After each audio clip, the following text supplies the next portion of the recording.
A tourist spits on a tomb guard's shoes, as a prank, in front of a sacred memorial during a military ceremony. He calls it just content. But what starts as a viral joke turns into a national outrage. Because this guard? He isn't just some soldier. He's a decorated war hero with a past soaked in sacrifice and silence. And the tourist? He's about to learn that some lines once crossed can never be undone.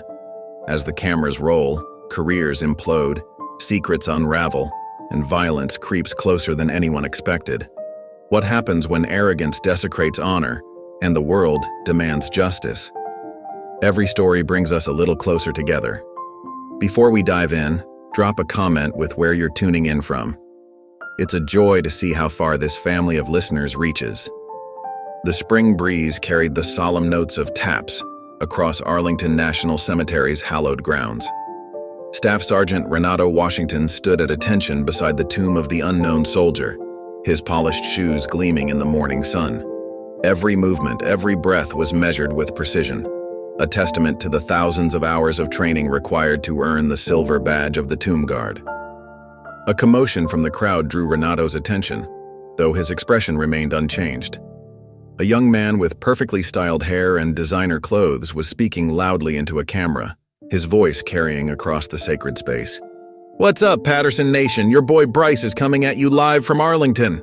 The influencer's voice echoed off the marble columns. "Check out these robot soldiers doing their little dance." Behind Bryce, a pretty blonde woman in oversized sunglasses giggled, while another man adjusted professional camera equipment.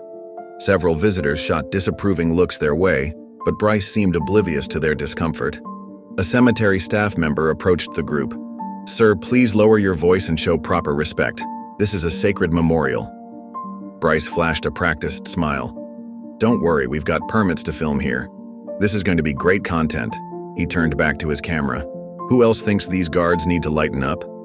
Drop a comment below." Renato maintained his disciplined stance, though his jaw tightened slightly. Through his peripheral vision, he could see Bryce moving closer to the memorial, ignoring the staff members' continued warnings. "Look at this guy." Bryce gestured toward Renato. "Bet he's dying to crack a smile. Come on, my man, give the people what they want." He moved even closer, well past the barriers meant to keep visitors at a respectful distance. Trevor, Bryce's cameraman, shifted uncomfortably.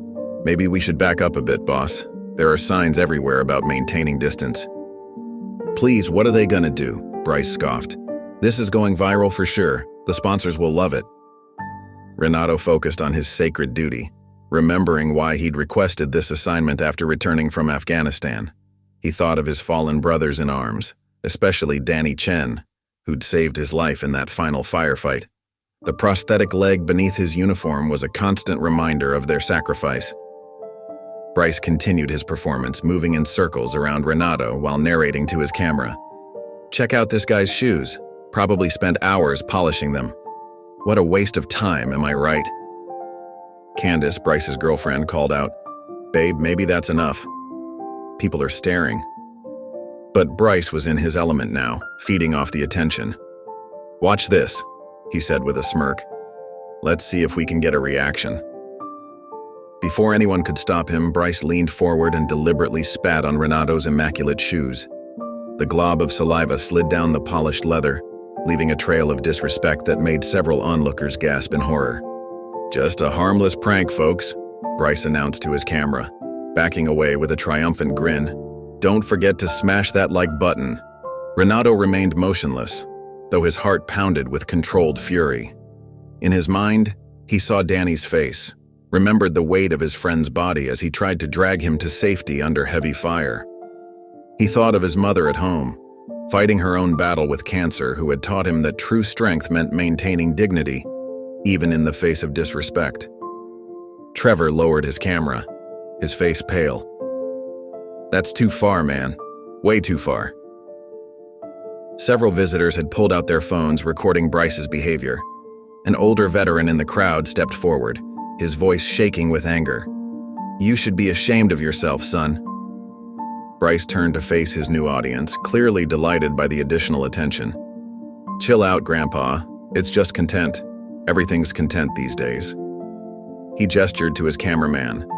Make sure you're getting all this, Trev. The comments section is going to explode. Cemetery security was now moving through the crowd, but Bryce showed no sign of concern. He continued performing for his camera, making exaggerated marching motions in a crude imitation of the guards' precision movements. Renato maintained his position, each second marked by duty and discipline. The weight of his prosthetic leg seemed heavier than usual, but his posture remained perfect. He'd faced worse than this attention-seeking influencer. He'd survived an ambush that had taken his brothers, endured countless surgeries, and learned to walk again. This man's disrespect couldn't shake his resolve. The spit continued to mar his shoe, a visible symbol of the divide between those who served with honor and those who viewed sacrifice as entertainment. But Renato knew his role was bigger than any individual insult. He was standing guard not just for the unknown soldier, but for Danny, for his mother, and for every service member who understood the true meaning of sacrifice. Bryce's voice continued to carry across the sacred ground. Don't forget to hit subscribe, Patterson Nation. Your boy just showed these stuck-up guards what real entertainment looks like. The security officers were almost upon them now, but Bryce seemed determined to milk every second of attention. He posed for a selfie with the defiled shoe in the background, his face split in a wide, self-satisfied grin. The video spread like wildfire across social media platforms. Within hours, millions had watched the shocking footage of Bryce Patterson spitting on the guard's shoes at the tomb of the unknown soldier. The hashtag number disrespectful influencer began trending nationwide, with viewers expressing their disgust at the shameful display. Bryce lounged in his luxury hotel suite, scrolling through his phone with a satisfied smirk. The views are insane, he announced to Candace, who sat quietly on the edge of the bed. We're talking millions of impressions. The algorithm loves controversy. Trevor sat in the corner, editing footage but clearly uncomfortable. The comments aren't exactly positive, boss. People are really angry. Please, Bryce scoffed, waving his hand dismissively. All engagement is good engagement. Watch this. He held up his phone and started recording another video. What's up, Patterson Nation? Your boy's back to address all the haters crying about my little prank earlier. These military ceremonies are just outdated theater anyway. Time to get with the 21st century, am I right? Candace stood up, wringing her hands. Bryce, maybe you should read the room a bit. People are really upset. That's the point. Bryce posted the video with a triumphant tap. The more they rage, the more they share. It's marketing 101, babe. But the situation was rapidly spiraling beyond Bryce's control.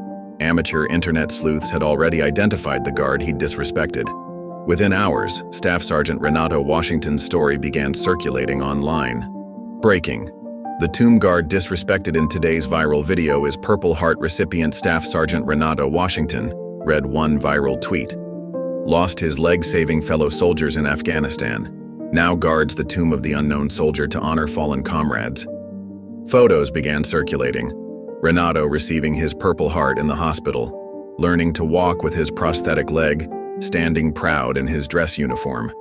Each new detail added fuel to the growing outrage. Trevor looked up from his laptop, his face pale. Bryce, this is bad. Really bad. People are digging up everything about this guy. He's a genuine hero. So what?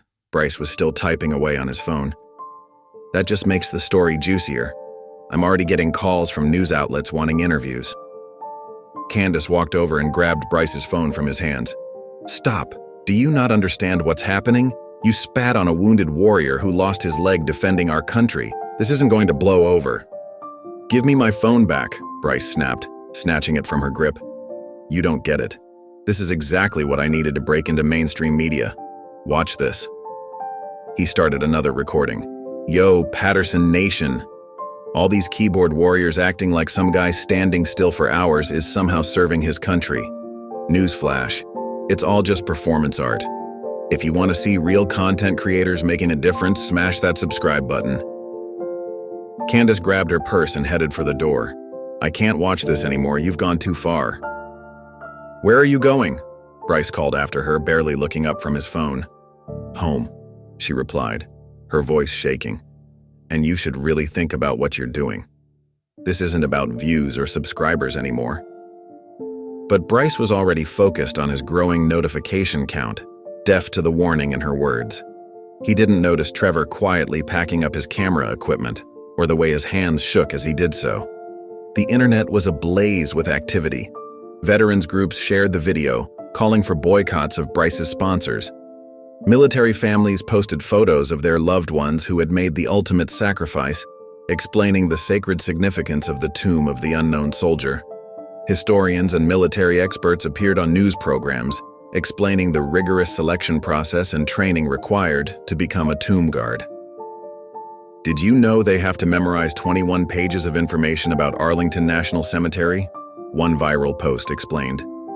The guard this influencer spat on completed that training while learning to walk with a prosthetic leg. More details about Renato emerged. His mother was battling cancer. He had specifically requested tomb guard duty to honor his fallen comrades, including his best friend, Danny Chen, who had died saving his life in Afghanistan. Each new revelation drove public sentiment further against Bryce. His subscriber count, which had initially spiked from the controversy, began to plummet. Sponsors started quietly removing his content from their websites. But Bryce remained defiant, posting a stream of increasingly defensive updates. Love how triggered everyone is getting over a little harmless fun. Keep crying, haters.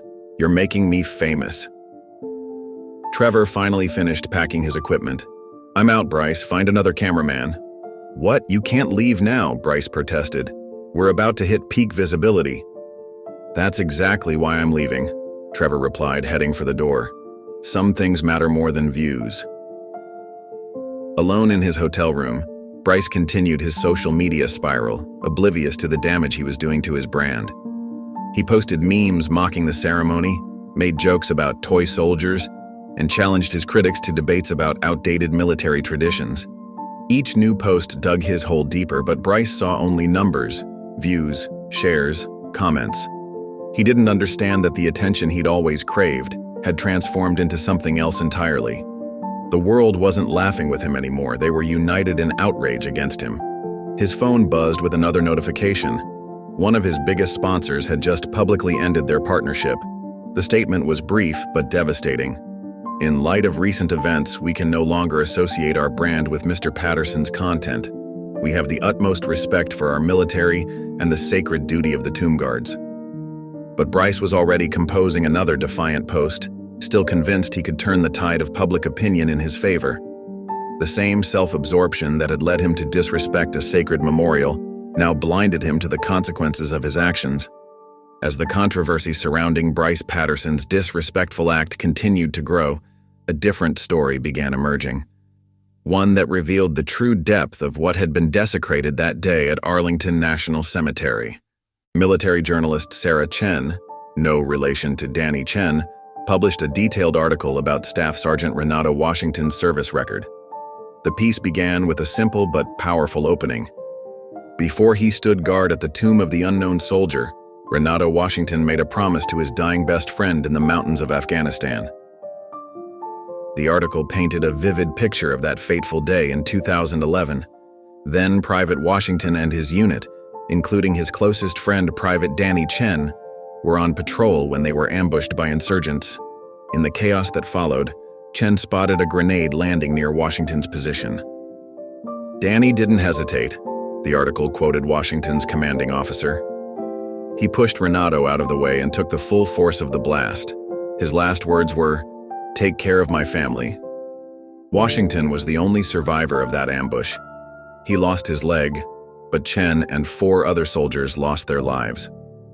The story of his recovery was equally moving, learning to walk again with a prosthetic leg while battling survivor's guilt and PTSD.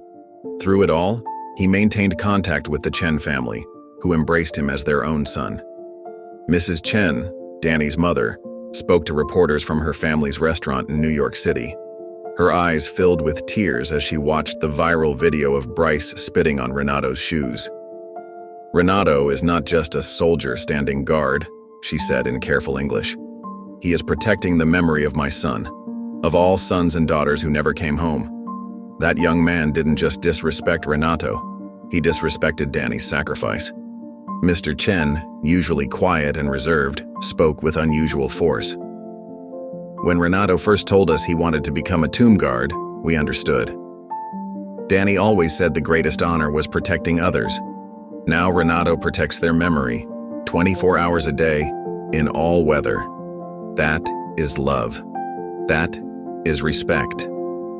The article revealed that Washington had specifically requested tomb guard duty after completing his rehabilitation. His application letter, now circulating online, spoke of his determination to honor his fallen comrades. I stand for those who can no longer stand. I speak through silence for those whose voices were silenced too soon. Most of all, I stand for Private Danny Chen, who gave his life so I could continue mine. The training had been grueling. The tomb guard standards were exceptionally high. Only the top 2% of soldiers who tried out were selected. For Washington, with his prosthetic leg, the physical demands were especially challenging. But he persevered, memorizing the required 21 pages of Arlington National Cemetery history, mastering the precise movements, spending countless hours polishing his shoes and brass to a mirror finish. He never complained, said Sergeant Major Robert Hayes, who oversaw Washington's training. When other candidates struggled with the cold or heat, Renato would say, "Danny never got to feel cold or hot again." That's the kind of dedication he brought to the role. The contrast between Washington's sacrifice and Bryce Patterson's privileged disrespect became increasingly stark as more details emerged. While Washington was learning to walk again in a military hospital, Patterson was posting videos about his luxury car collection. While Washington was memorizing cemetery history, Patterson was filming pranks in sacred spaces for views. The Chen family restaurant became an impromptu gathering place for veterans and supporters. They shared stories about Danny, about Renato, about the sacred duty of the tomb guards. Mrs. Chen cooked for everyone, treating each visitor like family. Danny always said Renato was his brother, she told visitors, showing them photos of the two young men in uniform, arms around each other's shoulders, smiling at the camera. Now Renato stands guard for Danny, for all the unknowns. How can anyone mock such love? Local veterans organized a support rally outside the restaurant. They carried signs reading, "Standing with Renato," and "Honor the Fallen." The Chen family was moved to tears when hundreds showed up, many in uniform, some traveling hours to show their respect. Mr. Chen addressed the crowd, his voice strong despite his tears. "When we lost Danny, we thought our family was broken forever. But Renato became our son too. He honors Danny's memory every day. That is the true meaning of the guard duty this influencer mocked. It is about love, about remembrance, about promises kept." The revelation of Washington's personal connection to his duty transformed public understanding of the incident. This wasn't just about disrespecting a ceremony. It was about mocking the deepest kinds of love and sacrifice. The tomb guard duty wasn't outdated theater, as Patterson had claimed, but a living testament to bonds stronger than death. Mrs. Chen spent hours each day responding to messages of support, sharing stories about both Danny and Renato. "They were so young," she would say, touching the photos on the wall. "But they understood what truly matters. Not fame, not money, not views on the internet. They understood about honor, about protecting others." A photo began circulating online, Renato Washington in his dress uniform, standing at attention by Danny Chen's grave at Arlington. The image was taken the day Washington completed his tomb guard training. The caption, written by Mrs. Chen, read, "Two brothers still serving together. One guards in person, one guards in spirit. Both teach us the meaning of honor." The story continued to spread, touching hearts across the nation. Veterans groups organized vigils at the tomb of the unknown soldier, standing in respectful silence during Washington's shifts. Cards and letters poured into Arlington National Cemetery, many addressed simply to the guardian of the unknowns. Through it all, Renato Washington maintained his stoic professionalism, performing his sacred duty with unwavering dedication. Every 21 steps, every precise movement, every silent vigil was a tribute not just to the unknown soldiers, but to Private Danny Chen and all those who had made the ultimate sacrifice. The Chen family watched it all with a mixture of pride and sadness. "Danny would be so proud," Mrs. Chen said, touching the gold star pin on her lapel. Renato keeps his promise every day. That is what that young man with the camera could not understand. Some things are sacred because they are earned with love and sacrifice. Colonel Patricia Hayes sat at her desk in Arlington National Cemetery's administrative building, her jaw tight as she reviewed the viral video for the 10th time. 28 years in the Army hadn't prepared her for dealing with social media incidents, but the disrespect shown to her tomb guard demanded swift action. "This isn't just about one soldier," she told the assembled staff. "This is about upholding the sanctity of hallowed ground." She picked up her phone and dialed the Arlington Police Department. Detective Ray Wilson arrived within the hour, his weathered face serious as he watched the footage. "Colonel, this is more than just disorderly conduct," he said, pulling out a thick manual of federal regulations. "Arlington National Cemetery falls under federal jurisdiction. Mr. Patterson violated Title 32, Section 553.22 of the Code of Federal Regulations." The detective's finger traced down the page. Specifically, the prohibition against any conduct within a cemetery that interferes with a funeral, memorial service, or ceremony. The spitting incident clearly qualifies. It's a federal misdemeanor with potential jail time. Colonel Hayes nodded grimly. "I want the full weight of the law brought to bear, Detective. We owe it to Staff Sergeant Washington and every service member laid to rest here." While the legal machinery began turning, Bryce Patterson's carefully constructed world started crumbling. Athletic wear company Fit Life was the first to drop him, releasing a statement that read, "We cannot associate our brand with individuals who disrespect our nation's heroes." Within hours, energy drink manufacturer Power Pulse followed suit. Bryce's manager, Linda Martinez, watched in horror as her phone exploded with cancellation notices. 6 sponsors gone in one day, she told him during an emergency video call. "Your Q score is in free fall. No brand wants to touch this." Bryce, still refusing to acknowledge the severity of his actions, scoffed. "They'll come crawling back when this blows over. My followers love controversy." But his followers were abandoning ship too. His subscriber count dropped by hundreds of thousands as the Chen family's story spread. Death threats began flooding his social media accounts, forcing him to privatize everything. "You need to go dark for a while," Linda insisted. "I've arranged a safe house in Nevada. No social media, no public appearances." Detective Wilson worked methodically, building an airtight case. He interviewed cemetery staff, collected security camera footage, and documented the exact regulations violated. "We're not just talking about the spitting," he explained to Colonel Hayes. "Every step he took off the designated path, every disruptive word during the ceremony, they all add up to separate charges." The Arlington Police Department coordinated with federal authorities, ensuring all jurisdictional bases were covered. The case file grew thick with evidence, including expert testimonies about the sacred nature of the changing of the guard ceremony and its historical significance. Bryce's girlfriend, Candace, finally reached her breaking point. "I can't do this anymore," she told him over the phone. "My own father was a Marine. Do you have any idea how ashamed I am?" From his hideout in Nevada, Bryce watched his empire collapse. His lucrative merchandise line was dropped by 3 different retailers. Speaking engagements were canceled. Even his podcast network suspended his show. Linda Martinez delivered the final blow during a tense video call. "The DA is filing charges," she said, her voice heavy. "Multiple federal counts, each carrying potential jail time and substantial fines. They're willing to discuss a plea deal, but you'll need to make a public apology." "Apologize?" Bryce exploded. "For what? Creating content? That's what I do." "Content?" Linda shot back.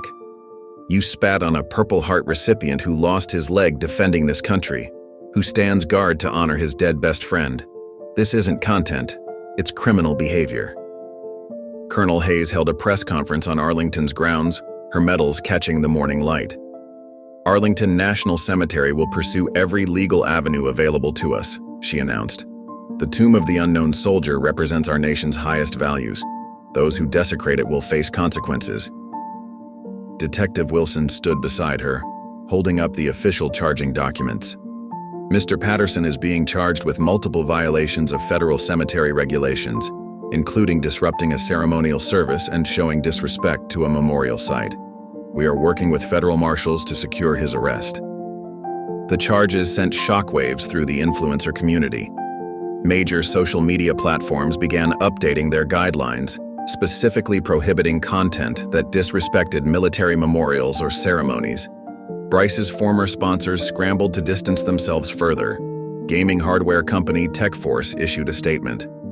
We are donating all previous proceeds from our partnership with Mr. Patterson to veterans organizations.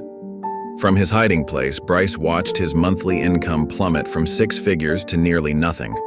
His attorney's calls became increasingly urgent, warning of the serious legal jeopardy he faced. The evidence is overwhelming, the lawyer explained. Security footage, witness statements, your own video. Without a plea deal and public apology, you're looking at potential jail time. This isn't a game anymore. Colonel Hayes received daily updates from Detective Wilson as the case progressed. We're sending a clear message, she said, looking out her office window at the rows of white headstones. Arlington isn't a backdrop for social media stunts. It's sacred ground consecrated by sacrifice. The detective nodded, adding another document to the case file. Federal marshals have his location. It's only a matter of time now.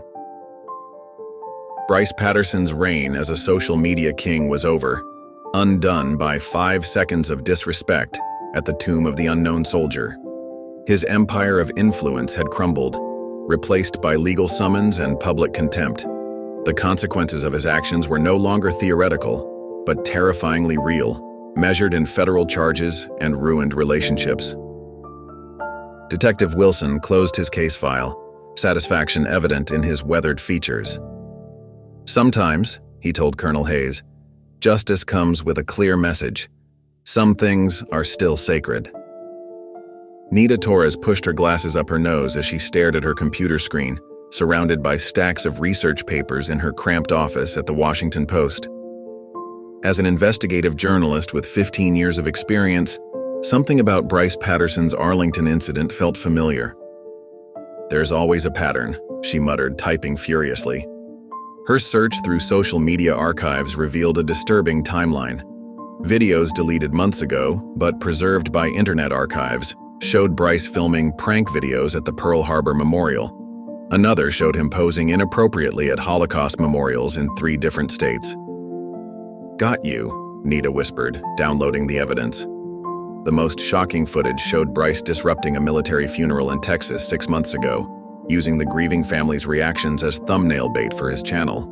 She picked up her phone and dialed FBI Special Agent David Chen. David, remember that tip I promised you? I've got something big on the Arlington Cemetery influencer. The next morning, Nita's expose hit the front page. Sacred spaces as props inside an influencer's pattern of exploitation. The article meticulously detailed Bryce's history of turning solemn sites into backdrop for his content machine. Patterson's actions at Arlington weren't an isolated incident, her article began. They represent a calculated business strategy spanning 2 years and 12 states, targeting locations protected by federal law. The FBI's Internet Crime Complaint Center was flooded with tips as readers recognized Bryce from other memorial sites. Special Agent Chen assembled a task force, coordinating with local law enforcement across multiple jurisdictions. We're looking at a pattern of premeditated exploitation, Chen explained during a briefing at FBI headquarters. Mr. Patterson specifically chose federally protected sites to generate controversy. Each incident was monetized through his social media channels. The investigation uncovered a disturbing email chain between Bryce and his former manager from 8 months ago. Controversy equals cash, Bryce had written. These memorial pranks pull triple the views of regular content. The angrier people get, the more they share. Nita's phone rang non-stop as more witnesses came forward. A groundskeeper at the Oklahoma City National Memorial recognized Bryce from an incident 3 months prior. Security footage showed him attempting to film a dance video in front of the memorial chairs. He kept saying it was just content, the groundskeeper told Nita. Like that made it okay to disrespect the memories of 168 people who died here. The FBI investigation expanded rapidly. Agent Chen's team discovered Bryce had earned over $2 million from videos filmed at sacred sites. Each video followed the same pattern: provocative behavior, outraged reactions, monetized controversy. "We're seeing violations of multiple federal statutes," Agent Chen told Nita during an interview. "The Arlington incident opened the door, but now we're looking at a systematic enterprise of exploitation." Nita's follow-up article revealed Bryce's content strategy document, obtained from a former employee. It explicitly targeted high-emotion locations where any reaction equals engagement. The document listed potential filming sites, including veteran cemeteries, Holocaust museums, and civil rights memorials. Next to each location, Bryce had noted potential fines and calculated them against expected video revenue. "He wasn't just disrespectful," Nita wrote. "He was running a business model based on desecrating sacred spaces." The FBI investigation triggered a domino effect of state-level investigations. Law enforcement in Texas reopened the military funeral incident. Massachusetts authorities examined his Holocaust memorial videos for hate crime violations. Bryce's former cameraman Trevor finally broke his silence, providing Nita with hours of unedited footage.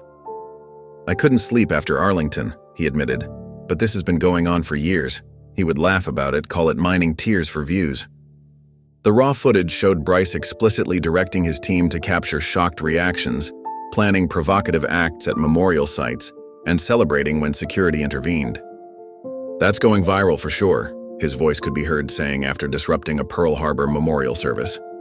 Special Agent Chen coordinated with the Justice Department's Civil Rights Division, building a broader case. "Each incident represents a separate federal offense," he explained. "The pattern elevates the severity significantly." Nita's investigation revealed Bryce had created a separate company specifically to handle revenue from his memorial content. Financial records showed systematic exploitation of sacred spaces had become his most profitable category. The FBI executed search warrants on Bryce's California residence and his company's offices. They discovered detailed location scouting reports of future targets, including plans for disrupting ceremonies at Vietnam veterans' memorials across 5 states. "This wasn't impulsive behavior," Agent Chen stated during a press conference. "We're seeing evidence of a sophisticated operation designed to profit from disrespecting sacred spaces and the memories they honor." Nita's final article in the series revealed the full scope. 28 memorial sites targeted across 12 states, over 100 hours of deleted footage recovered, $2 million in direct revenue from videos filmed at sacred locations. The FBI investigation had transformed a single act of disrespect into something far more sinister, a calculated enterprise built on exploiting sacred spaces and turning solemn ceremonies into social media spectacles. "In the end," Nita wrote, "Arlington wasn't the beginning of Bryce Patterson's story. It was simply the moment his pattern of exploitation finally caught up with him." Bryce Patterson paced his luxury apartment, obsessively refreshing his phone. Another notification popped up. Energy Blast Drinks, his biggest sponsor, had just dropped him. Their statement was brutal. "We cannot associate with individuals who disrespect our military heroes." He hurled his phone across the room, barely missing his girlfriend Candace's head. She flinched, pulling her knees to her chest on his expensive leather couch. "This is insane," Bryce shouted, running his hands through his perfectly styled hair. "I've lost 6 sponsors in 3 days. That's over $800,000 in contracts. Gone." Trevor, his cameraman, sat uncomfortably in the corner, fiddling with his equipment. "Maybe we should take a break from filming for a while, let things cool down." Bryce spun around, eyes wild. "Take a break? This is exactly when we need content the most. We need to flip the narrative." He grabbed his laptop, pulling up Renato Washington's social media profiles. "Look at this guy, the perfect soldier, the wounded hero. Everyone's so busy feeling sorry for him, they've forgotten about me." Candace spoke softly. "Bryce, maybe you should just issue a real apology." "A real apology?" Bryce scoffed. "Please. What I need is the perfect viral moment, something to make me look good and get these sponsors back." He started pacing again, then suddenly stopped. A smile spread across his face, the kind of smile that made both Candace and Trevor exchange worried glances. "I've got it," Bryce announced. "We're going to film an apology video, but not just any apology video. We're going to surprise Renato at his home. Show up unannounced, cameras rolling, the raw emotion, the unexpected confrontation. It'll be perfect." Trevor set his camera down. "That's a terrible idea. The guy's a war hero and you already disrespected him once." "Exactly," Bryce exclaimed. "Which is why this will work. People love redemption stories. We show up, I give this heartfelt apology, maybe cry a little. It doesn't matter if he accepts it or not. Either way, it's guaranteed to go viral." Candace stood up, her voice shaking. "You can't just show up at his home. That's stalking, Bryce. This has gone too far." Bryce ignored her, already typing on his laptop. "I've got his address. One of my followers works at the VA office, sent it to me this morning. He lives in this apartment complex in Alexandria." "Bryce, please," Candace pleaded. "This isn't right. You're talking about ambushing someone at their home." He walked to his kitchen drawer and pulled out a switchblade, slipping it into his pocket. "It's just for protection. You've seen the death threats I'm getting. Besides, this Renato guy might get aggressive. You know how those military types can be." Trevor stood up, gathering his equipment. "I'm out. This isn't what I signed up for. You're talking about bringing a weapon to surprise a combat veteran? That's insane." "Fine," Bryce snapped. "I'll film it myself. I've got my phone. That'll make it look more authentic anyway." Candace grabbed her purse, tears in her eyes. "I can't watch you do this. You need help, Bryce. Real help." "Oh, now you're both abandoning me?" Bryce laughed bitterly. "After everything I've done for you? Trevor, I made your career. Candace, who paid for that designer wardrobe you're wearing?" They both headed for the door. Candace turned back one last time. "Please don't do this. It's not too late to make a real change." "The only change I need is in public opinion," Bryce muttered, checking his phone's camera settings. "And this video is going to fix everything." After they left, Bryce spent an hour practicing his apology in the mirror. He perfected the right amount of tears, the perfect tremor in his voice. He even wrote script notes on his phone. Start with humble approach, mention personal growth, throw in something about respecting veterans. He changed his outfit 3 times, finally settling on a simple black hoodie and jeans, the perfect, humbled influencer look. The knife pressed against his leg through his pocket, a constant reminder of his paranoid insurance policy. As he drove to Alexandria, Bryce rehearsed scenarios in his head. Maybe Renato would break down, forgive him on camera. That would be viral gold. Or maybe he'd get angry. That could work too. Bryce could play the victim, show how he tried to make amends but was rejected. "It's all content," he mumbled to himself, gripping the steering wheel. "Everything's content." He pulled into the apartment complex's parking lot as the sun was setting. Renato's apartment was on the 3rd floor. Bryce touched the knife in his pocket again, reassuring himself. "Just one video," he whispered, checking his hair in the rearview mirror. "One perfect viral moment to fix everything." He grabbed his phone, making sure it was fully charged. The weight of the knife seemed to grow heavier with each step toward the building. But Bryce's mind was made up. In his distorted view, this wasn't stalking or harassment. It was just another video, another piece of content to be monetized. The security door was propped open by a pizza delivery person leaving the building. Perfect timing. Bryce slipped inside, his heart racing as he climbed the stairs to the 3rd floor. He found Renato's apartment number and positioned himself in front of the door. The hallway was empty. Bryce pulled out his phone, opened the camera app, and practiced his apologetic expression one last time.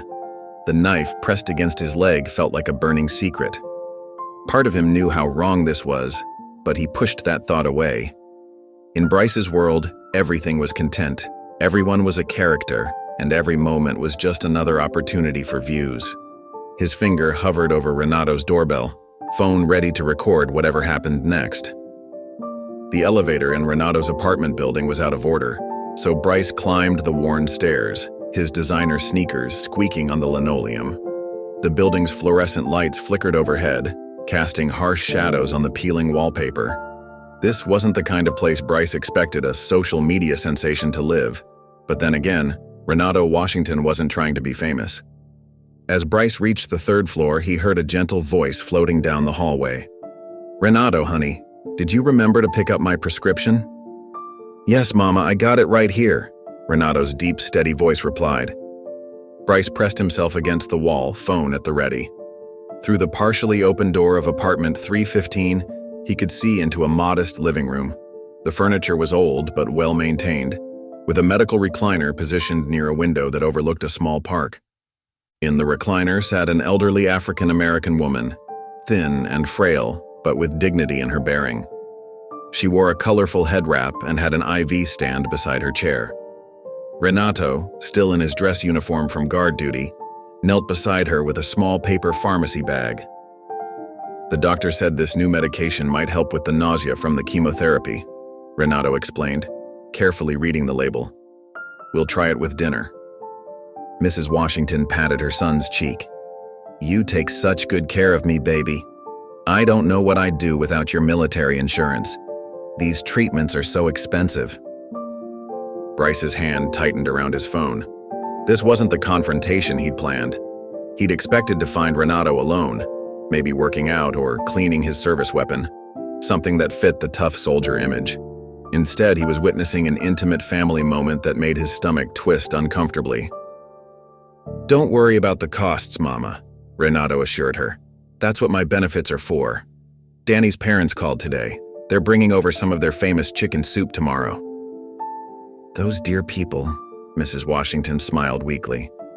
"They treat you like a second son since it happened." Renato's voice grew soft. "Danny would have done the same for my family. He was that kind of friend." Bryce watched as Renato helped his mother take her pills, noting how the decorated soldier's hands were so gentle as he held the water glass to her lips. The prosthetic leg that had replaced the one he lost in Afghanistan moved smoothly, evidence of long practice in caring for his mother's needs. The apartment told its own story of sacrifice. No expensive electronics or fancy furniture, just carefully maintained necessities. A small table held neat stacks of medical bills and insurance papers. Photos on the wall showed Renato in combat gear with his unit, including one of him and a smiling Asian American soldier Bryce assumed was Danny Chen. The reality of Renato's life hit Bryce like a physical blow. This wasn't just some soldier playing dress-up at a tourist attraction. This was a man who had lost his leg serving his country, lost his best friend in combat, and now spent his days dividing his time between guarding America's fallen heroes and caring for his sick mother. Mrs. Washington had a coughing fit, and Renato immediately reached for her oxygen tank, adjusting the flow with practiced ease. "Easy, Mama. Small breaths." "I'm okay," she assured him once the coughing subsided. "Just tired. These treatments take so much out of me." "Why don't you rest while I heat up some soup?" Renato suggested, helping her adjust her position in the recliner. "The doctor said you need to keep your strength up." Bryce looked down at his phone, then at the knife in his pocket. His planned surprise apology video suddenly seemed not just disrespectful, but actively cruel. He had intended to ambush a family already dealing with cancer treatments and the aftermath of war, all for the sake of views and likes. Through the doorway, he could see Renato in the small kitchen, efficiently preparing his mother's meal while keeping an eye on her through the doorway. The Purple Heart recipient wasn't living in a mansion or driving a luxury car. He was here in this modest apartment, serving others just as he had served his country. The contrast with Bryce's own life was stark. While he lived in a penthouse and worried about losing sponsorship deals, Renato was counting pills and managing medical appointments. While Bryce manufactured drama for views, Renato quietly bore the real-world responsibility of keeping his mother alive. Mrs. Washington's voice drifted out again, tired but warm. "You know, Renato, I'm so proud of how you handle everything. Your father would be too, God rest his soul. The way you stayed strong after losing Danny and your leg, the way you serve at Arlington, the way you take care of your old mama." "You're not old, Mama," Renato replied with gentle humor. "And taking care of you isn't a burden. It's an honor, just like guarding the tomb. Some things are sacred." The word sacred hit Bryce hard. He thought about how he had spit on this man's shoes, mocked his service, and now planned to invade his home, all while Renato was quietly dealing with real life and death situations every day. Bryce backed away from the door, his phone forgotten at his side. For the first time, he saw his own actions through unclouded eyes. He had tried to exploit a soldier's dedication for views. He had mocked sacred traditions for attention, and now he had almost barged into a sick woman's home with a knife, all to create content from someone else's pain. The sounds of Renato caring for his mother faded as Bryce retreated down the hallway. His carefully scripted apology seemed hollow now, his planned confrontation video exposed as the shallow exploitation it was. He had come expecting to find a simple soldier to manipulate for his audience. Instead, he had discovered the true meaning of service and sacrifice, and it had nothing to do with viral videos or social media fame. Bryce stood in the hallway, wrestling with his conscience when his phone buzzed. Another sponsor had dropped him. His momentary clarity shattered under the weight of his crumbling career. No, he couldn't leave without getting what he came for. He needed that apology video to save his brand. Taking a deep breath, he strode back to apartment 315 and knocked loudly. "Staff Sergeant Washington? I just want to talk." Inside, he heard Renato's voice. "Mama, stay in your chair, I'll handle this." Before Renato could reach the door, Bryce turned the handle. Finding it unlocked, he shoved his way inside, phone held high to capture everything. "Renato, I'm here to apologize." But his dramatic entrance went horribly wrong. The door swung wide, slamming into Mrs. Washington, who had started to rise from her recliner despite her son's warning. The impact knocked her off balance. She stumbled backward, her IV stand toppling with her. Her head struck the corner of the side table with a sickening crack before she crumpled to the floor. "Mama!" Renato's anguished cry filled the apartment. Blood began pooling beneath Mrs. Washington's head. Her eyes were closed, her breathing shallow. The oxygen tube had been yanked from her nose, and her colorful head wrap lay askew, revealing the effects of chemotherapy. Bryce stood frozen, his phone still recording as he stared at the unconscious woman. This wasn't supposed to happen. None of this was supposed to happen. Renato emerged from the kitchen, taking in the scene in an instant. His injured mother on the floor, Bryce standing over her with a phone, the forced entry. 20 years of military discipline warred with primal protective rage. Rage won. With a roar that seemed to shake the walls, Renato launched himself at Bryce. His prosthetic leg didn't slow him down as he tackled the influencer with precise military-trained force. They crashed into the wall, pictures shattering around them. "You hurt my mother!" Renato's voice was thick with fury as he pinned Bryce against the wall. "Wasn't disrespecting the dead enough? You had to come after the living?" Panic seized Bryce. This wasn't the composed soldier from Arlington. This was a son defending his injured mother, and Bryce suddenly remembered the knife in his pocket. He grabbed it, blade flashing in the apartment's dim light. "Stay back!" Bryce's voice cracked as he brandished the weapon. "I just wanted to talk. This is all your fault." Renato's eyes narrowed at the knife combat training kicking in, but a weak moan from his mother split his attention. Mrs. Washington stirred slightly, blood still seeping from her head wound. "Renato," she whispered, barely audible. The sound snapped Renato out of his rage. His mother needed him. The choice between pursuing vengeance and saving her life wasn't really a choice at all. "If you have any humanity left," Renato said, his voice cold as he backed away from Bryce, "call 911, now." Renato knelt beside his mother, checking her vitals with practiced care. He grabbed a clean towel from the medical supplies they kept nearby, pressing it gently against her head wound. "Stay with me, Mama. Help is coming." Bryce stood trembling, knife still raised as Renato focused entirely on his mother. The soldier's back was turned, presenting an easy target, but his complete dismissal of Bryce as a threat was somehow more devastating than any attack could have been. "I'm sorry," Bryce whispered, the knife clattering to the floor. His hands shook as he dialed 911 on his phone. "I need an ambulance at..." His voice trailed off as he realized he didn't even know the exact address. 315 Maple Grove Apartments, Renato supplied without looking up.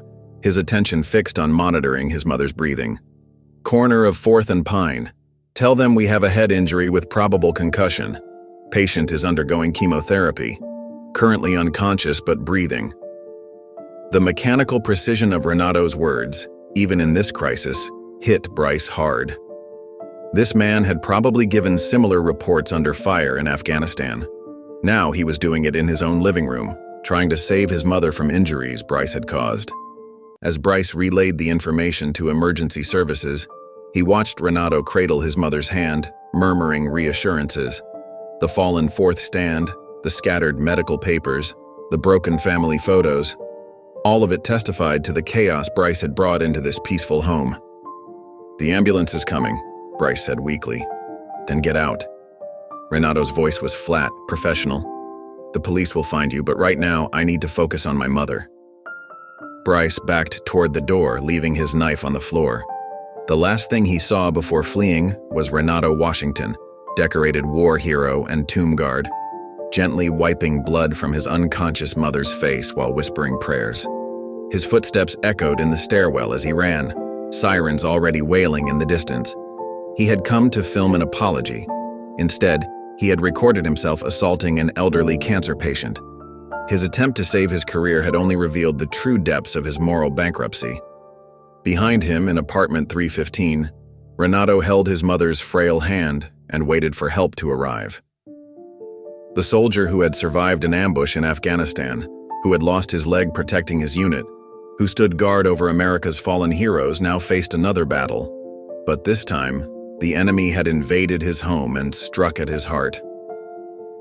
The sound of approaching sirens grew louder as Renato checked his mother's pulse again. "Hold on, Mama," he whispered. "Just hold on." The knife glinted in Bryce's trembling hand as Renato knelt beside his mother. Years of combat training screamed at Renato not to turn his back on an armed opponent, but his mother's shallow breathing demanded his attention. "I said stay back." Bryce's voice cracked with panic as he lunged forward.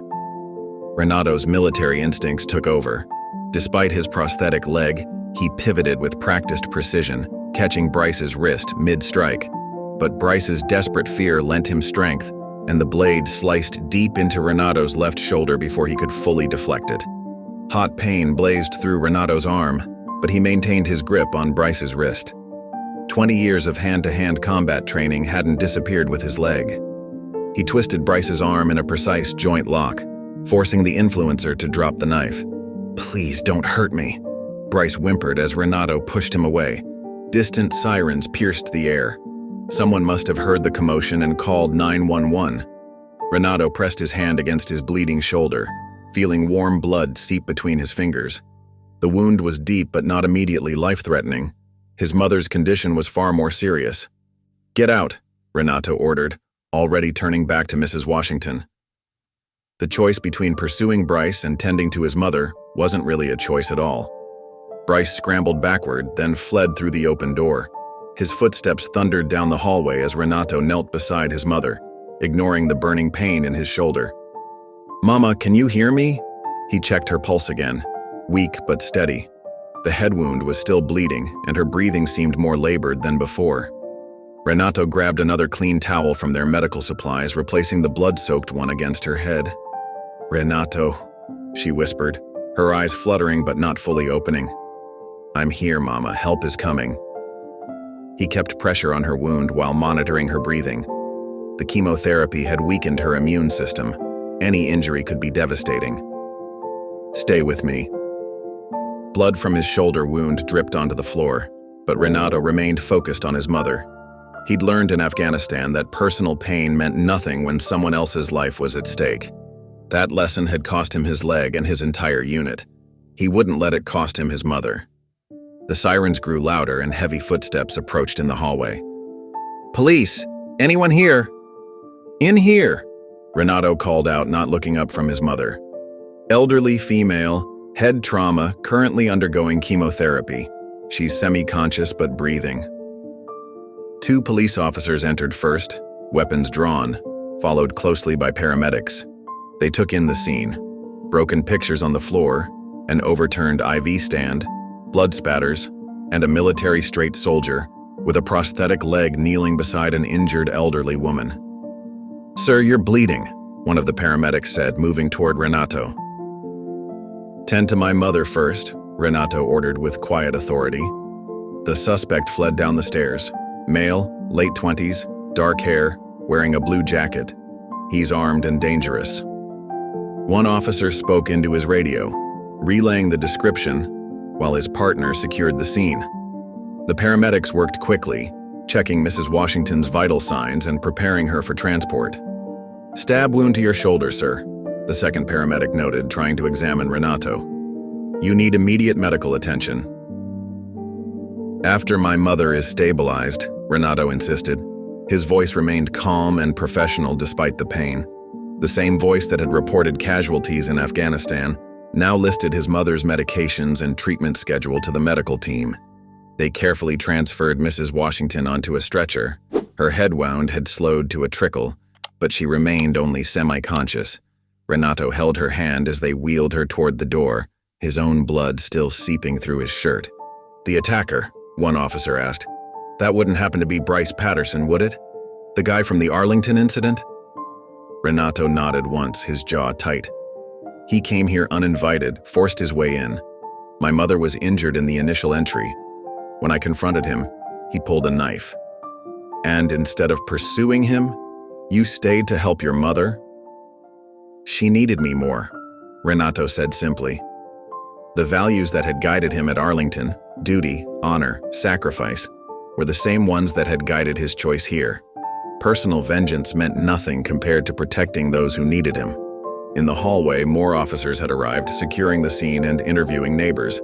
An elderly woman from across the hall was crying as she spoke to a detective. "I heard the commotion and called 911 right away. That sweet Mrs. Washington, she's fighting cancer, you know. And her son, such a good boy, taking care of her all alone." The paramedics insisted on treating Renato's shoulder wound in the ambulance. He allowed them to cut away his shirt and clean the injury, but his eyes never left his mother's face. The blade had gone deep, and he would need surgery to repair the damage, but none of that mattered while his mother's condition remained uncertain. "You're losing a lot of blood, Staff Sergeant," one paramedic warned as she applied pressure bandages. "I've lost more," Renato replied quietly, thinking of the ambush that had taken his leg and his friends. He had survived that day to honor their memory through his service at Arlington. He would survive this day to continue caring for his mother. As the ambulance sped toward the hospital, lights flashing and sirens wailing, Renato held his mother's frail hand. His shoulder throbbed with each heartbeat, but the pain only strengthened his resolve. The same dedication that kept him standing guard at the tomb of the unknown soldier now kept him focused solely on his mother's needs. The paramedic monitoring Mrs. Washington's vitals looked at Renato with concern. "Sir, you really should lie down. That wound—" "I'll stand down when my mother is safe," Renato interrupted firmly. "Not before." His mother stirred slightly, squeezing his hand. Even semi-conscious, she seemed to sense his presence. Renato squeezed back gently, his military bearing unchanged despite his injury. He had sworn an oath to protect his country, his fallen comrades, and most importantly, his family. No knife wound could make him break that oath. The federal courthouse buzzed with tension as Renato Washington entered, his dress uniform immaculate despite the sling supporting his injured shoulder. His mother, now recovered from her concussion, sat in the front row with the Chen family, who had traveled from California to support them. Bryce Patterson sat at the defendant's table, his designer clothes replaced by a subdued suit that couldn't hide how pale and drawn he looked after 2 months in custody. His girlfriend Candace and cameraman Trevor had already testified against him, describing his pattern of deliberately targeting sacred spaces for content. Assistant United States Attorney Sarah Martinez approached the podium. The prosecution calls Staff Sergeant Renato Washington. Renato walked to the witness stand with measured steps, his prosthetic leg moving smoothly beneath his pressed uniform pants. He took the oath with the same gravity he brought to his duties at Arlington, his voice clear and steady. "Staff Sergeant Washington," Martinez began, "please describe the events that led to Mr. Patterson's arrest." The defendant came to my apartment uninvited, Renato testified. When my mother answered the door, he forced his way inside, causing her to fall and strike her head. During the ensuing confrontation, he produced a knife and inflicted a wound requiring 23 stitches to my left shoulder. And this was after his previous incident at Arlington National Cemetery. Yes, ma'am. Mr. Patterson had deliberately disrupted the changing of the guard ceremony and spit on my shoes while filming for his social media channel. The prosecutor displayed photographs of the apartment aftermath: bloodstains, overturned furniture, the knife Bryce had dropped. What were you thinking during these events? Renato straightened in his chair. My only thought was protecting my mother. She's battling stage 4 breast cancer, and any injury could have been fatal in her weakened condition. Bryce slumped lower in his chair as Renato detailed the attack. His attorney, James Sullivan, seemed to sense the jury's growing disgust. During cross-examination, Sullivan tried to paint the incident as a misunderstanding. Isn't it true that my client came to apologize? Sir, an apology delivered with a concealed weapon is no apology at all, Renato replied evenly. The defense attorney changed tactics. You've experienced actual combat. Surely this incident doesn't compare to what you faced in Afghanistan? Renato's jaw tightened slightly. The level of danger isn't the issue, counselor. It's about respect for sacred spaces and human dignity. Whether it's the tomb of the unknown soldier or a sick woman's home, some lines shouldn't be crossed for entertainment. Before Sullivan could continue, Martinez stood. Your Honor, I have one final question for Staff Sergeant Washington. The judge nodded her approval. What do you believe would be appropriate justice in this case? The courtroom fell silent. Renato looked directly at Bryce for the first time since entering the courthouse. Mr. Patterson's actions show a pattern of disrespect for everything I swore to protect: my country, my fallen brothers and sisters, and my family.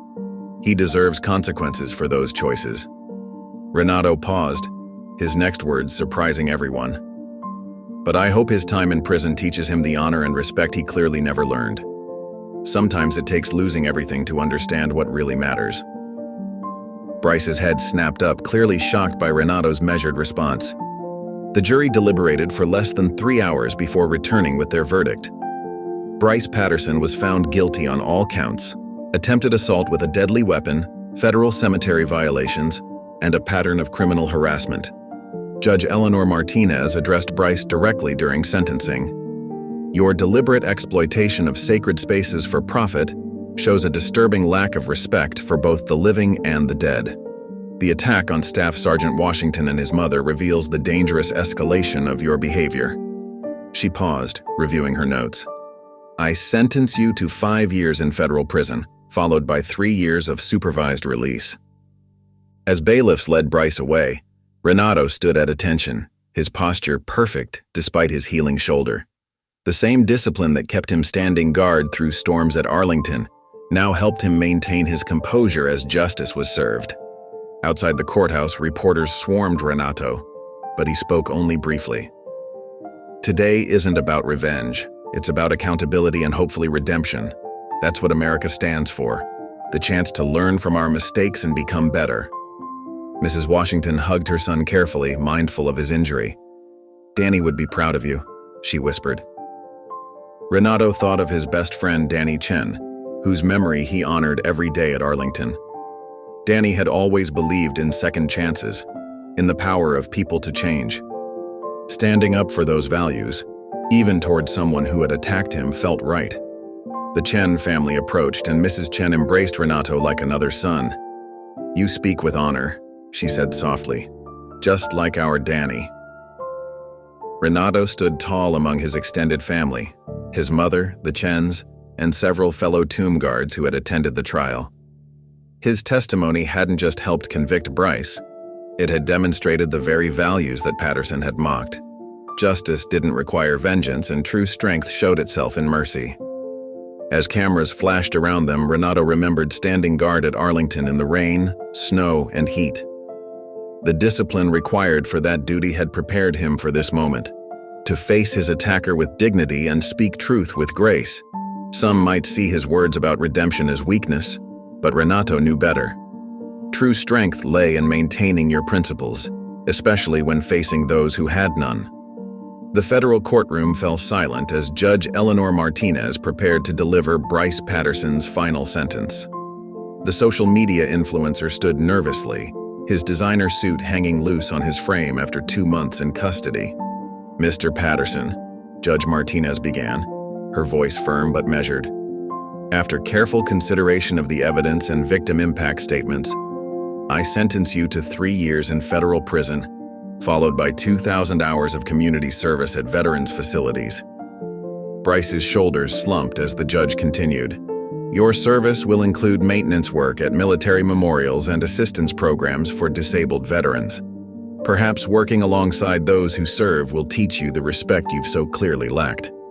Renato Washington sat in the gallery between his mother and Mrs. Chen, his dress uniform crisp despite the lingering stiffness in his healing shoulder. He watched silently as bailiffs led Bryce away, the former influencer's swagger replaced by defeated resignation. Outside the courthouse, Mrs. Washington spoke to reporters, her strength fully returned after recovering from the concussion Bryce had caused.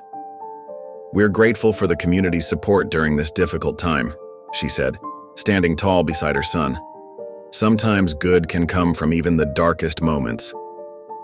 Those words proved prophetic 2 weeks later, when the Chen family announced the establishment of the private Danny Chen Memorial Scholarship. In their spacious California home, surrounded by photos of their son in uniform, Mr. and Mrs. Chen explained their decision to reporters. "Danny believed in education and service," Mr. Chen said, his voice thick with emotion. "This scholarship will help veterans complete their college degrees, turning tragedy into opportunity." Mrs. Chen reached for Renato's hand as she made the surprise announcement. "Our first recipient will be Staff Sergeant Renato Washington, who has honored our son's memory every day through his service at Arlington." Renato blinked back tears, overwhelmed by their generosity. The scholarship would allow him to complete his business degree while continuing his tomb guard duties.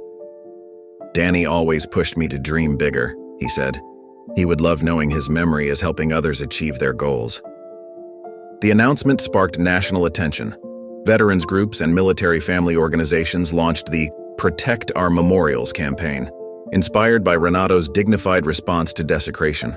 The initiative worked to increase security at military monuments while educating the public about their significance. At Arlington, Renato returned to his duties with renewed purpose.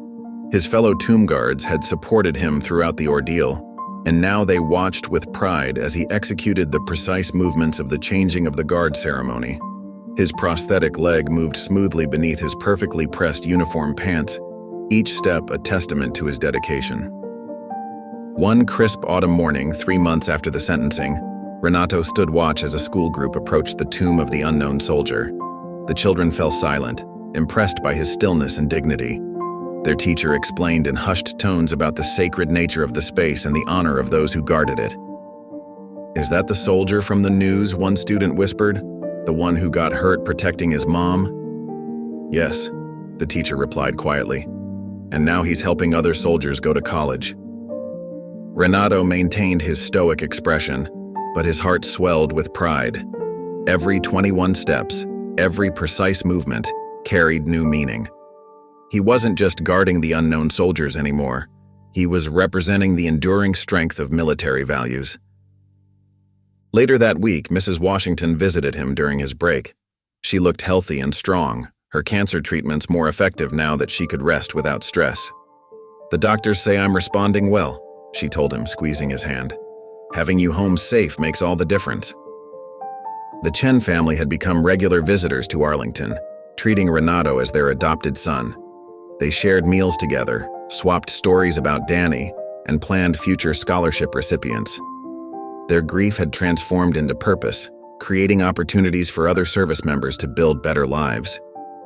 Meanwhile, reports from the federal prison indicated that Bryce Patterson was beginning to understand the gravity of his actions. His first assignment in the prison's mandatory counseling program required him to write letters of apology to those he had harmed. The letters remained sealed in his file. True redemption would require actions, not just words. At the first award ceremony for the Danny Chen Memorial Scholarship, Renato stood at attention in his dress uniform as Mrs. Chen presented him with the certificate. "Danny always said Renato was the best of us," she told the audience. "Now he can complete his education while continuing to serve." The ceremony concluded with the announcement of plans to expand the scholarship program nationwide. Veterans organizations had pledged matching funds, ensuring that Danny's legacy would help service members for generations to come. Renato returned to his post at Arlington the next day, the weight of his medal feeling different now. Each guard shift was a reminder of the trust placed in him, by his country, by Danny's family, and by the public who had rallied to support military memorials. As he executed the precise rifle inspection that marked the changing of the guard, Renato caught a glimpse of his mother and Mrs. Chen watching from the plaza. Two women from different backgrounds, united by love and loss, now working together to create something positive from pain. The rifle clicks echoed across the silent plaza, each sound representing the unbreakable chain of honor linking past, present, and future service members. Renato thought of Danny, of the unknown soldiers he guarded, and of the veterans who would follow him as scholarship recipients. Their sacrifices would not be forgotten, and their legacy would live on through education and service. The Veterans Support Group met every Wednesday evening in a warmly lit room at the Arlington Community Center. Dr. Jennifer Park, a trauma counselor specializing in military personnel, led the sessions with quiet confidence and deep empathy. Renato Washington had been attending for 3 months, working through the aftermath of the cemetery incident. "Recovery isn't just about healing physical wounds," Dr. Park explained during one session, her gentle eyes meeting Renato's. "It's about processing our experiences and finding meaning in them." After the group dispersed, Renato lingered to help stack chairs. Dr. Park, Jennifer, as she'd asked him to call her outside sessions, approached with a warm smile. "Your insights tonight really helped the newer members," she said. "You have a natural way of connecting with people." Renato straightened a row of chairs, his prosthetic leg moving smoothly. "I learned from the best," he replied, returning her smile. "Your guidance has made a real difference in my recovery." Their professional relationship gradually evolved into friendship over shared cups of coffee after group sessions. Jennifer understood the weight of duty Renato carried, and he appreciated her dedication to helping service members heal. One evening, as autumn painted Arlington's trees in brilliant colors, Jennifer accepted Renato's invitation to dinner. They talked for hours about their shared values: duty, compassion, and service to others. "I've never met anyone who understands both strength and gentleness the way you do," Jennifer told him, her eyes bright in the restaurant's soft lighting. Renato reached across the table to take her hand. "You helped me see that being strong doesn't mean carrying everything alone." Their relationship blossomed naturally, built on mutual respect and understanding. Jennifer attended Renato's promotion ceremony when he became Sergeant First Class, beaming with pride as Colonel Hayes pinned on his new rank. "Your exemplary service and leadership qualities make you the perfect choice to train our next generation of tomb guards," Colonel Hayes announced during the ceremony. Renato's mother and Mrs. Chen sat in the front row, both wiping away tears of joy. Jennifer stood beside them, her presence a reminder that healing could lead to unexpected blessings. In his new role, Renato brought both military precision and compassionate understanding to training new tomb guards. He knew firsthand the sacred nature of their duty and the strength required to maintain it. "This isn't just about executing perfect movements," he explained to his first group of trainees. "It's about honoring those who gave everything for our country." Meanwhile, across town at the Veterans Affairs Medical Center, Bryce Patterson began his mandatory community service.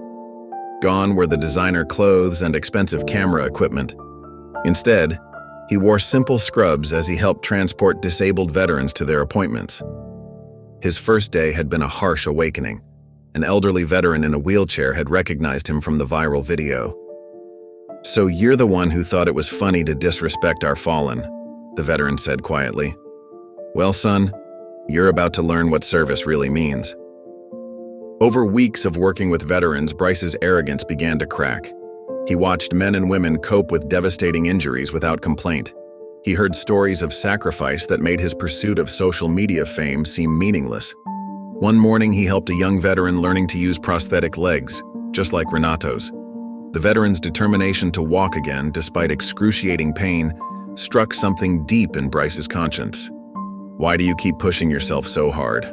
Bryce asked during a particularly difficult therapy session.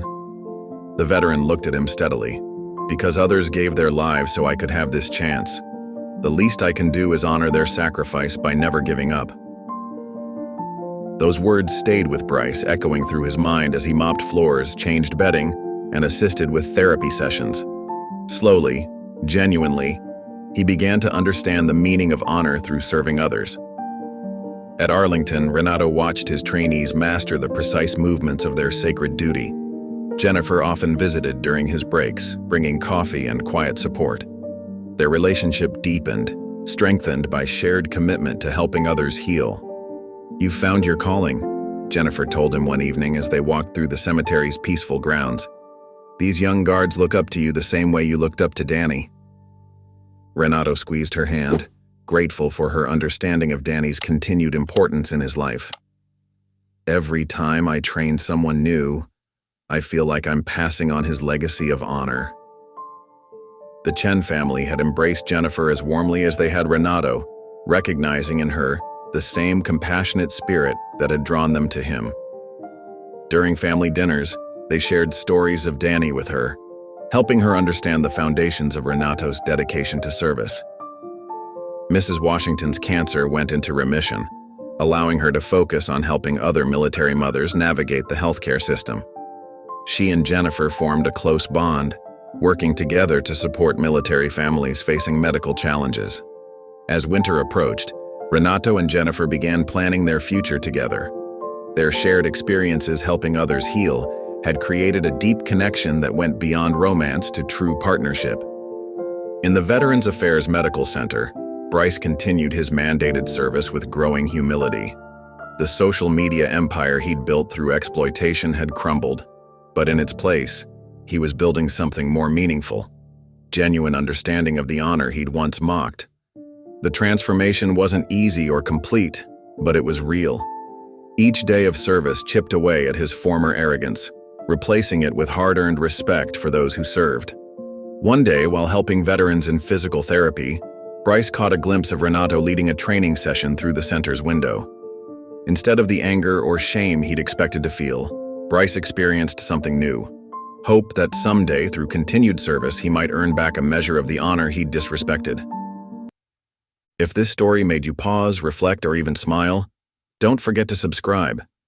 I post daily, and the next story might be exactly what you need to hear.